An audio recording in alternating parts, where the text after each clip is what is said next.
New York সিটির কুইন্সে একটি মর্মান্তিক সড়ক দুর্ঘটনায় ১৯ বছর বয়সী বাংলাদেশি তরুণী নিশাদ জান্নাতে প্রাণ হারিয়েছেন।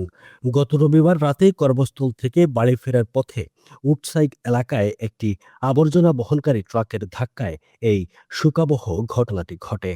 পুলিশ জানিয়েছে, ট্রাকটি মোড় নেয়ার সময় রাস্তা পার হতে যাওয়া তরুণীকে আঘাত করলে ঘটনাস্থলেই তার মৃত্যু হয়। ২০১৭ সালে সিলেট থেকে যুক্তরাষ্ট্রে পাড়ি জমানো এই তরুণীর অকাল প্রয়াণে স্থানীয় বাংলাদেশি কমিউনিটি এবং তার পরিবারে গভীর শোকের ছায়া নেমে এসেছে।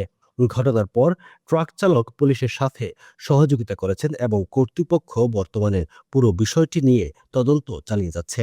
তরুণীর পরিবার তার প্রাণবন্ত স্মৃতির কথা স্মরণ করে বর্তমানে নিদারুণ শোকের মধ্য দিয়ে সময় অতিবাহিত করছেন। উল্লেখ্য, নিশাদ জান্নাত ২০১৭ সালে অভিবাসী ভিসায় আমেরিকায় যান।